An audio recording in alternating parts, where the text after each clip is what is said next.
नमस्कार,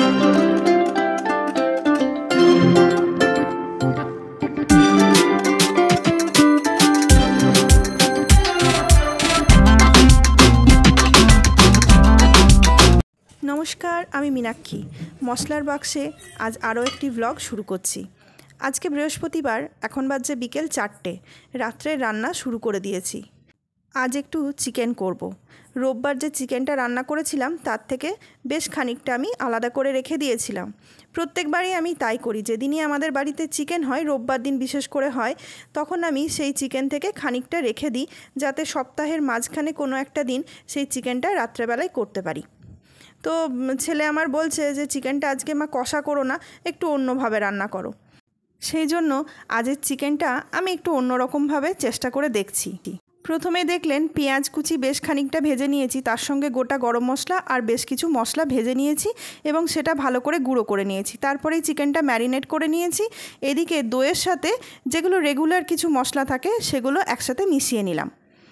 এরপরে চিকেন যেটা ম্যারিনেট করেছিলাম সেটা সাদা তেলের মধ্যে, আমি সাদা তেলেই আজকের রান্নাটা করছি, সাদা তেলের মধ্যে ভেজে নিচ্ছি। এপিট ওপিট করে ভেজে নেব। ভাজতে ভাজতে দেখবেন চিকেনগুলোর গায়ে বেশ পোড়া পোড়া একটা দাগ হয়ে গেছে। চিকেনগুলো কিন্তু এইভাবেই সেদ্ধ হয়ে যাবে বেশিরভাগটা।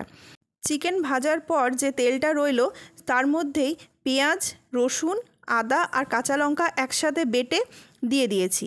ওগুলো ভালো করে ভাজা হয়ে গেলেই দইয়ের যে মিশ্রণটা ছিল সেটা দিয়ে দিলাম।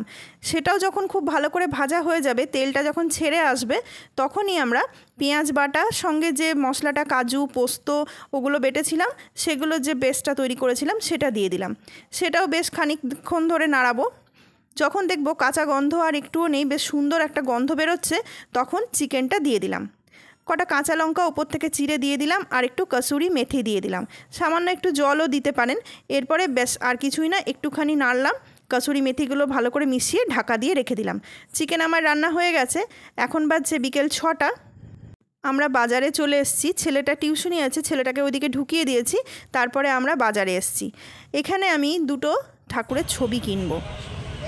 ছবিগুলো পছন্দ হয়েছে, এবার একটু বার্গেনিং করতে হবে। একটা শিব পরিবারের ছবি কিনছি আর একটা রাম দরবারের।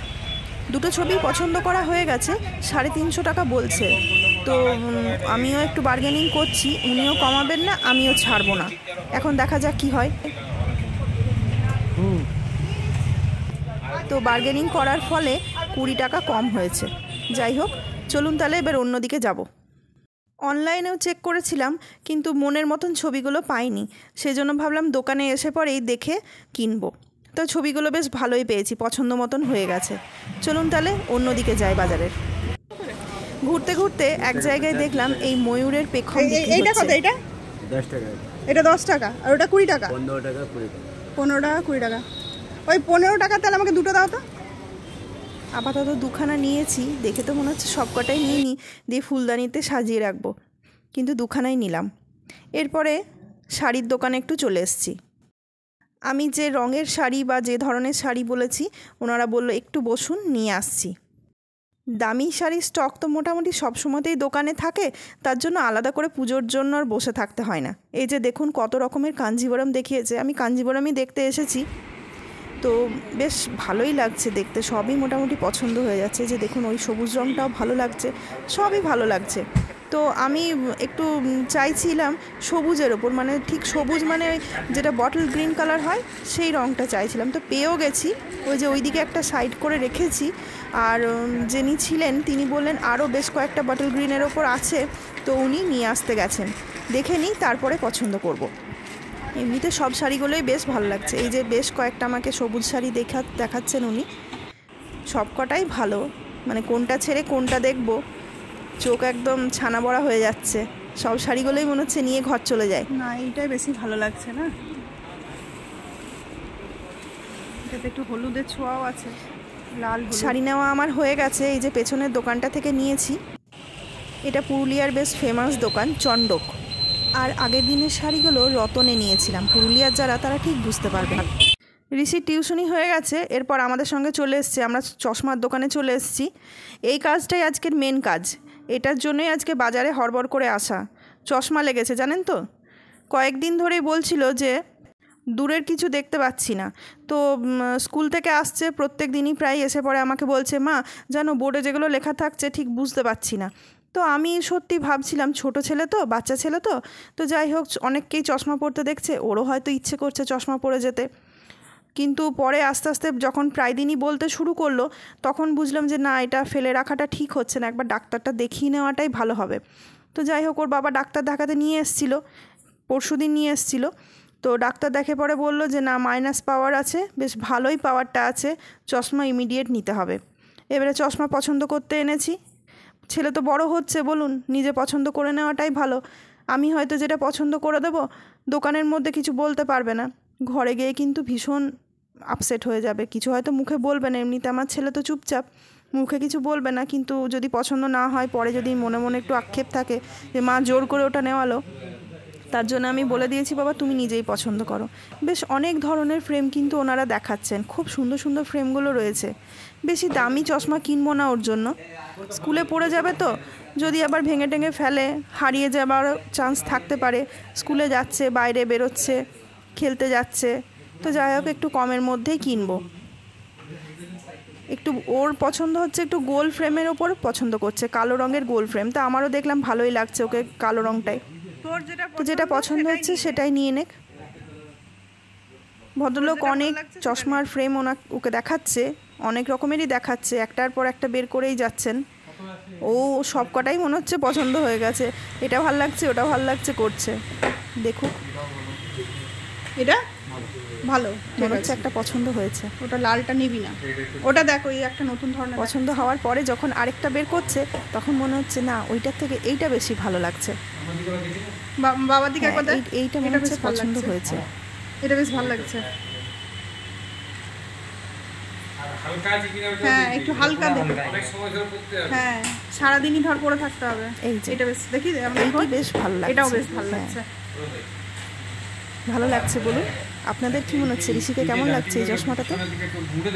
চশমা যত না পরা যায় ততই ভালো। তো যাই হোক, যখন লেগেছে চশমা তখন তো পড়তেই হবে। নিজে নিজে দেখ, বড় আয়নায় দেখে নে একবার, ভালো করে দেখে নিচ্ছে ঠিকঠাক লাগছে কিনা। স্কুলে টুলে পড়ে যেতে হবে তো, বড় হচ্ছে তো, বলুন, এরপর তো এগুলো আসবেই মনের মধ্যে, যেটা ভালো লাগবে সেটাই পড়তে হবে। এবারে বিল করা হচ্ছে, উনি বিভিন্ন রকম বোঝাচ্ছেন যে এই লেন্সটা নিলে ভালো হবে, এটা ভালো হবে। চশমা এখন তো বেশিরভাগ বাচ্চা ছেলেরাই মোবাইল দেখছে, কম্পিউটার দেখছে, টিভিটা কমই দেখে ঋষি, তার মধ্যেও মোবাইল কম্পিউটারটা তো দেখা হচ্ছেই। তো উনি ওই জন্য বোঝাচ্ছেন যে এইটা নিন, এটা নিলে ভালো হবে। ওর বাবা ওদিকে করছে ওই সব, আমি এদিকে সানগ্লাসগুলো দেখতে চলে এসেছি। ভীষণ সুন্দর সুন্দর সানগ্লাস। চলুন, বাড়ি পৌঁছে গেছি। বাড়ি এসেই প্রথমেই বাইরের জামা কাপড় ছেড়ে ঘরের জামা কাপড় পরেছি। এত গরম না, বর্ষাকাল কে বলবে, ভীষণ গরম জানেন তো।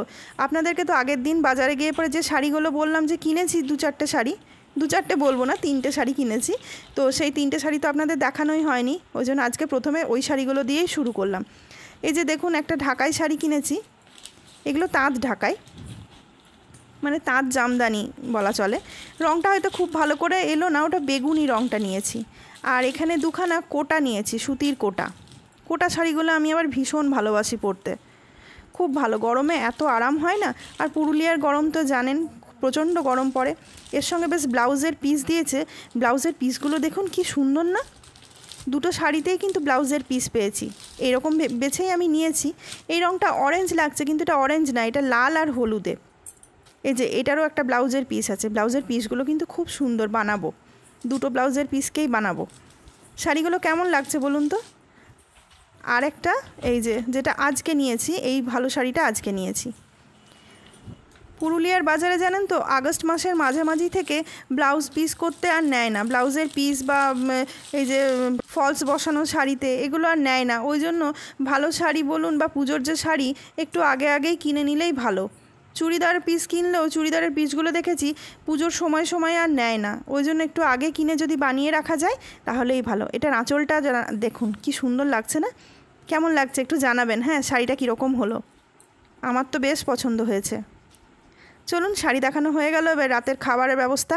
আজ বাবা আমি রুটিটা করেই গেছি, আগের দিন এসে খুব কষ্ট হয়েছে, বাজার থেকে এসে পরে রুটি করতে খুব কষ্ট হয়েছিল, আজ ওই জন্য রুটি তরকারি করেই গেছিলাম। ধনেপাতাটা ছিল না বাড়িতে, বাজার থেকে ধনেপাতাটা এনেছি, ওই জন্য খাবার সময়তে একটু ছড়িয়ে নিলাম। চিকেনটা দেখুন কি সুন্দর সেদ্ধটা হয়েছে, ভেজেই কিন্তু সেদ্ধ হয়ে গেছিলো। অবশ্যই বাড়িতে একদিন ট্রাই করুন। ব্লগটা এখানেই শেষ করছি। নমস্কার।